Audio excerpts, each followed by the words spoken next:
Olá, tudo bem? Seja bem-vindo ao canal Sermão Poderoso. É um prazer ter você aqui, professor Will falando. E nesse vídeo eu vou te ensinar como preparar um sermão rápido, sem muita enrolação, sem muito tempo, sem muita preocupação, para você gastar aí 2, 3, 4 semanas preocupado em preparar um sermão, sem dificuldade nenhuma. Eu vou te ensinar a preparar um sermão rápido. Fique comigo aí até o final, porque eu vou te mostrar passo a passo o sermão. E no finalzinho, se você ficar até o final, eu vou te dar o sermão, vou te dar o esboço do sermão para que você pregue aí na sua cidade, aí na sua igreja. Opa, professor Will aqui de volta. E de antemão você pode até perguntar, mas professor Will, pode preparar um sermão assim rápido? Deus abençoa um sermão que é preparado rápido? Ou Deus só abençoa um sermão onde o pregador gasta 15, 20, 30 dias ou até 60 dias para preparar o sermão? Deixa eu falar um negócio para você. Há 2 semanas atrás eu estava assistindo um vídeo de um pregador aí muito famoso, apresentador de um programa aí de uma rede TV, e ele disse que Deus só abençoa quando você gasta pelo menos 15 a 20 dias preparando um sermão. E aí eu parei e falei, mas que esse cara está falando? O que é isso? Quer dizer então que Deus está condicionado ao tempo? Deus precisa de tempo para te fazer falar, transmitir a mensagem dele? É isso? Nada disso, meu amigo, nada disso, meu irmão, minha irmã. Deus não está preso ao tempo, Deus não está preso à quantidade de tempo que você vai gastar preparando o sermão. Deus é o Deus que coloca a palavra na tua boca hoje. Se Deus quiser te levantar como pregador agora, e você já sair pregando a mensagem dele, ele te passa a mensagem agora. Deus não precisa que você gaste 2, 3, 4, 5 meses preparando uma mensagem que ele vai fazer com que você transmita em 10, 15, 20, 30 ou 60 minutos. O Deus que falou aos profetas para que eles transmitissem a mensagem dele é o mesmo Deus que hoje vai te usar para a honra e glória dele, e ele não está preso ao tempo. A questão de tempo é um preparo pessoal ou uma dificuldade que nós temos, ou uma barreira que nós colocamos, e algumas vezes nós até impedimos Deus de se manifestar em nós, e aí nós queremos colocar a culpa às vezes em Deus, ou queremos condicionar a manifestação do Espírito Santo à quantidade de tempo que a gente gastou preparando o sermão. O sermão, para ele ser bem pregado, ele precisa ser, primeiro, um sermão autêntico. Você está pregando o que você vive.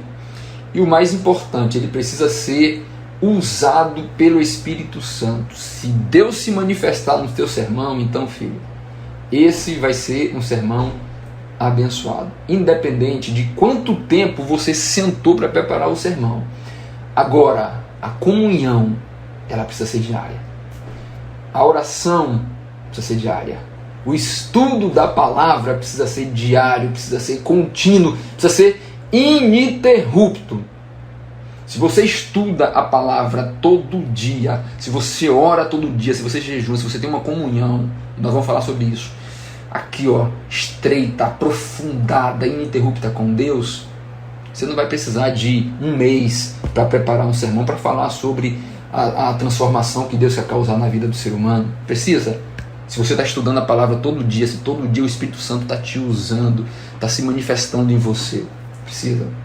Então, quando eu falo que eu vou te ensinar a preparar um sermão rápido, eu estou dizendo que eu vou te ajudar a tirar essa dificuldade que porventura você tenha, e que faz com que você fique meses tentando preparar um sermão. Vou te ajudar a preparar de forma mais rápida. Óbvio que para preparar um sermão você precisa conhecer o texto bíblico e, sobretudo, conhecer o Deus do texto bíblico. Sem isso aqui você não consegue preparar um sermão, nem em 1 dia e nem em 1000 dias, tá bom? Então vamos lá, O método que eu vou te mostrar é o sermão lista. Eu já falei sobre sermão lista algumas vezes aqui, mas é um sermão que eu gosto muito de mostrar para quem está iniciando ou para quem tem dificuldade. Siga aqui no meu computador, já vou te mostrar no esboço que eu preparei, e no finalzinho eu vou dar esse esboço para que você pregue aí na sua igreja, tá bom? Vamos lá. Como preparar um sermão rápido, sem dificuldade e sem muita enrolação aí de dias. use o sermão lista. O que é o sermão lista? Ele consiste em enumerar razões pelas quais algo acontece. Por exemplo, se você vai falar sobre a fé, e aí você vai extrair 5 razões pelas quais alguma coisa acontece ou deixa de acontecer, relacionado aí ao tema que você usou, que é a fé. Exemplo, sobre ter fé. 5 atitudes que aumentam a nossa fé. Primeira atitude. Aí você vai pensar aí, o que aumenta a nossa fé? Você vai fazer essa pergunta para você e vai enumerar. Depois você separa aí as melhores e aí você insere no seu sermão. Primeira coisa que aumenta a nossa fé é o estudo diário da palavra.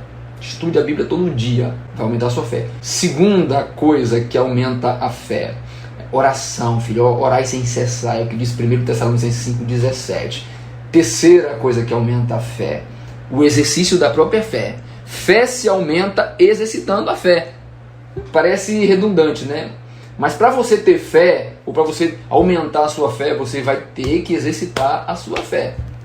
E por aí vai. Separe 5 razões que aumentam a sua fé, coloque no teu sermão, e aí, meu amigo, minha amiga, vai ficar muito mais fácil você complementar esse sermão, porque o principal, o grosso, né, o desenvolvimento você já tem. Consiste em enumerar razões pelas quais algo acontece, eu já falei sobre isso. E vamos lá, primeiro tópico, escolha o tema. Você vai falar sobre o quê? Você vai falar sobre a oração, você vai falar sobre a fé, você vai falar sobre milagres, você vai falar sobre os milagres de Jesus, você vai falar sobre salvação. Sobre o que você vai falar? Escolha e coloque aí no papel sobre o que você vai falar. Segundo passo, né? Enumere as razões pelas quais acontece algo relacionado ao seu tema. Por exemplo, você vai falar sobre fé e você vai abordar do jeito que eu falei aqui. 3 atitudes que fazem com que a nossa fé aumente. Quem é que não quer ter uma fé grande? Qual é o cristão que não quer ter muita fé, né? Ter uma fé inabalável, uma fé enorme? Todos nós queremos. Então, esse seria um sermão muito interessante para você pregar. 3 razões, ou 3 ações, 3 atitudes que fazem com que a nossa fé aumente. E aí você vai enumerar, vai escolher as 3. Terceiro, monte a sua introdução. Irmãos, nós precisamos de fé. A Bíblia diz que sem fé é impossível agradar a Deus. Jesus falou que se a nossa fé for do tamanho de um grão de mostarda, nós diremos a esse monte, sai daqui e vai para lá, e o monte vai sair e vai para lá. Faça uma introdução. Qual é o tamanho da sua fé? Você gostaria de ter uma fé inabalável? Você gostaria, meu amigo, meu irmão, minha irmã, de ter uma fé enorme, grande, de ter muita fé? Então, preste atenção nesse sermão. Desconecte-se aí de quem estiver conversando do seu lado. Preste bastante atenção aqui no que Deus vai falar para você hoje. Porque Deus tem uma mensagem importantíssima e vai fazer com que sua fé aumente. Nesse sermão, eu vou te ensinar 3 atitudes que você pode ter aí no seu dia a dia e que vão fazer com que a sua fé aumente. Pronto, já fiz a introdução. Agora, quarto, insira no desenvolvimento as razões que você escolheu. Quais foram as 3 atitudes que você escolheu que fazem com que a fé aumente? Você vai colocar, fez a introdução? Vamos para o desenvolvimento? Agora coloque as 3 razões que fazem com que a fé aumente. Quinto, busque versos relacionados a cada razão. Colocou a primeira razão, coloque um verso relacionado para que você leia. Porque o sermão ele precisa ser pautado na Bíblia. A base do sermão é a Bíblia. Qualquer sermão que você tente fazer sem usar os versos bíblicos é só uma palestra, tá? E sexto, monte a sua conclusão. Nessa sua conclusão, você pode repetir cada razão e dando um significado a ela, dizendo, olha, primeiro, né, faça isso, faça aquilo outro. Cite as razões dizendo que a pessoa tem que fazer para que a fé aumente. E aí você pode encerrar, por exemplo, com uma experiência, com um testemunho de alguém que se aproximou tanto de Deus a ponto de a fé ficar enorme. E conte aí alguma coisa que aconteceu na vida dessa pessoa que prova que ela tinha uma fé enorme. E aí, anuncie o hino final ou chame para orar e finalize o sermão. Você vai ter alimentado a igreja com um sermão extremamente importante, que é sobre fé. E de forma prática, rápida, E se você realmente se colocou nas mãos de Deus, Deus vai te usar diante de um sermão desse. Vamos para a prática? Deixa eu mostrar para vocês aqui. Eu separei 3 motivos que te farão cair em tentação. Quando eu falei de fé, eu fiz um sermão com razões boas para alcançar algo bom. Esse já é um sermão com razões ruins que vão te fazer alcançar coisa ruim. O exemplo que eu dei no começo é o que você tem que almejar fazer. Esse você tem que fugir, tá? Então você pode usar o sermão lista com um tema que você almeja alcançar ou com um tema do qual você tem que fugir, você tem que abandonar. Tá? Um é a esperança de algo bom e outro é a possibilidade de coisa ruim se você continuar fazendo. Então, 3 motivos, aqui são motivos que você não deve fazer. 3 motivos que farão você cair em tentação, ou 3 motivos que te farão cair em tentação. Aqui eu coloquei a introdução.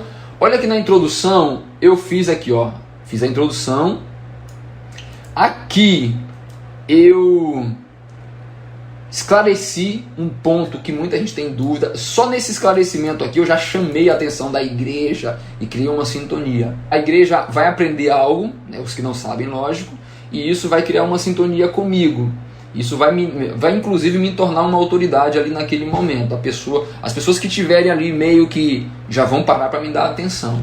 Lógico que a atenção não é para mim. A atenção é para Deus que vai usar ali. Mas elas pelo menos vão parar para ouvir Deus falando através de mim ou através de você. Então vamos lá, ó. Introdução. Olha o que eu fiz aqui, ó. Nós vamos falar aqui sobre tentação e sobre cair em tentação. Existem vários motivos que nos fazem cair em tentação e, consequentemente, pecar. Lógico, quem cai em tentação peca. E nesse ou nessa noite ou nesse dia, eu quero citar apenas 3 desses motivos que nos fazem cair em tentação. Aí você pergunta, Will, por que você repetiu aqui, professor? Porque não é querendo ser redundante não, mas eu repeti 3 vezes cair em tentação para criar essa sintonia com a plateia, tá? Com a igreja. 3 desses motivos que nos fazem cair em tentação, para que tiremos lições valiosas para a nossa vida e assim não caiamos em tentação. Repeti de novo, tentação. Aí eu vou falar, ó, antes eu quero esclarecer algo. Cair em tentação é diferente de ser tentado. Todos nós somos tentados constantemente. Não há problema em ser tentado. O problema é quando não resistimos à tentação e caímos. Cair em tentação é pecar. Ser tentado não. Diz uma escritora que nós não podemos impedir que passarinhos sobrevoem em nossa cabeça, mas podemos impedir que eles pousem nela e façam ninho. Ser tentado seria os passarinhos voando. Cair em tentação é permitir que o passarinho pouse. É igual pensamentos. Às vezes você não pode impedir que um pensamento mal venha, mas se você alimentar esse pensamento mal, aí já é pecado. Assim é com a tentação. Não podemos evitar sermos tentados, mas podemos resistir à tentação e não cair. Agora vem a ligação entre a introdução e o conteúdo, né? Para isso, você precisa prestar bastante atenção nos 3 motivos que vou citar agora. Aqui vem as 3 razões, né? Os 3 motivos.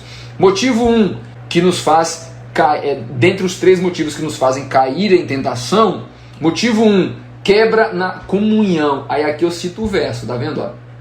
Aí eu vou falar, irmãos, o motivo 1 que nos faz cair em tentação é a quebra na comunhão. Abra a Bíblia aí no livro de 1 João 4, verso 13, ou eu mesmo vou abrir. E aí eu vou ler. Sabemos que permanecemos nele e ele em nós, porque ele nos deu o seu Espírito. Aí você pode explicar um pouquinho o verso, ou você pode já ir para o comentário ligando o verso à quebra de comunhão. O motivo 1. Permanecer nele, em Deus, é o segredo para uma comunhão ininterrupta. Comunhão é o relacionamento íntimo que devemos ter com Deus através da nossa entrega diária. Uma vida de oração e leitura da Bíblia nos aproxima do Criador, tornando essa entrega possível. Irmão, sem a leitura da palavra de Deus e oração diários, nós nunca conseguiremos ter essa ligação ininterrupta com Deus. É através de uma vida de comunhão, de uma entrega, lendo a palavra de Deus, estudando, entendendo e orando, é que nós vamos conseguir nós vamos ter a capacidade de nos ligarmos a Deus. A partir do momento em que quebramos essa comunhão, nos afastamos e nos tornamos presas fáceis para o diabo. Aí eu coloquei aqui um pensamento, ó. Tem um pensamento que diz que quem sai do guarda-chuva de Deus cai na tempestade do diabo. Aí você pode comentar mais alguma coisa se você quiser. Motivo 2, brincando com a tentação. Sujeitai-vos, pois, a Deus, resisti ao diabo e ele fugirá de vós. Tiago 4:7. Pare, aí você pode olhar aqui, ó. Aí você sai do púlpito, encosta perto da plateia, do auditório, olha aqui, ó, fito no olho de alguém, depois muda para outro e vai mudando. E diz assim, ó, pode até apontar no vazio, não para alguém específico. Se você for apontar em direção da plateia, aponte aqui na direção, lógico, o seu dedo vai direto em um, mas olhe para outro. Nunca aponte olhando para a pessoa. Aponte aqui olhando para lá. E aí você quebra essa coisa de a pessoa achar que você está falando para ela especificamente. Pare de brincar com a tentação. Não brinque com o diabo, porque ele não está brincando com você. Ele quer te destruir. Vive procurando um motivo para acabar com você, e você aí achando que pode brincar com ele. Deixe de ser bobo. Você pode chamar ele de bobo, de idiota, de burro. É porque tem gente que é mais duro com a sua plateia. Do jeito que você achar melhor. Seja lá como você quer chamar, né? Pare de ficar trocando mensagens com mulheres que não são a sua. Pare de ficar dando ousadia para homem que não é o seu marido. Pare de ficar indo em lugares onde Deus não quer que você vá. Pare de andar com pessoas que só querem afastar você de Deus. Não namore com o ímpio. Pare de brincar com a tentação. Você vai cair e você vai ser destruído. E aí faça um comentário em cima disso que a gente discorreu aqui. Cite um exemplo de uma pessoa que brincou tanto com Deus e acabou morrendo, sendo destruída, acabou perecendo. Pode usar um exemplo bíblico mesmo. Pode inclusive usar o exemplo de Sansão, né? Louvado seja Deus, porque chegou no final, Sansão se arrependeu. Quantas pessoas não conseguem se arrepender? Motivo 3, colocar o que é ruim diante dos olhos. Aí Salmo 101, verso 3, não porei coisa má diante dos meus olhos. Deixa eu te fazer uma pergunta. Não responda, só reflita. O que você tem colocado diante dos seus olhos? Coisas boas ou coisas ruins? Não adianta querer ter comunhão com Deus, fugir das tentações se você vive colocando coisas ruins diante dos olhos. Se você anda vendo o que não deveria. E quando falo vendo, eu estou me referindo a se colocar em situações de pecado, em estar presente em locais inapropriados para o cristão. Aí você pode falar, não veja isso, não veja aquilo, pode citar, chamar o pecado pelo nome, e aí vem a conclusão. Aqui na conclusão a gente já diz o que a pessoa deve fazer. Meu irmão, minha irmã, retire hoje mesmo o que for mal diante dos seus olhos. Afaste de sua vida tudo que afasta você de Deus. A Bíblia diz que se o teu olho te faz pecar, retire-o, porque é melhor entrar sem um olho no céu do que perder todo o corpo. Para que você tenha uma comunhão perfeita, você precisa parar de flertar com o pecado. Pare de brincar com a tentação. Arranque da sua vida tudo o que te faça pecar. Retire de diante dos teus olhos tudo o que for mal, e Deus virá ao seu encontro. Deus hoje vai visitar a sua casa, mas primeiro retire tudo que é mal diante dos teus olhos. Essa é a única forma de não cair em tentação e assim poder dizer como Paulo, assim já não sou eu quem vive, mas Cristo vive em mim. Gálatas 2:20. Aqui, meu querido amigo, minha querida amiga, meu irmão, minha irmã, está um pequeno resumo de um sermão que você pode utilizar aí na sua igreja, que você pode utilizar aí na sua cidade ou em qualquer igreja que você for convidado para pregar, tá? Eu espero sinceramente que tenha te ajudado. Eu espero que Deus faça em você a boa obra, Deus te transforme, Deus faça de você um grande pregador, uma grande pregadora para a honra e glória do nome dele.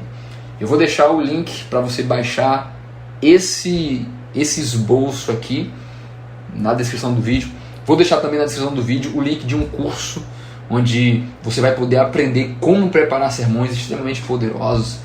Você vai aprender a falar em público, vai acabar com a timidez, vai aprender a preparar esboço. Várias dicas para você se tornar um grande pregador da palavra de Deus. Tá bom? Forte abraço. Os links estarão aqui na descrição do vídeo. Deus te abençoe.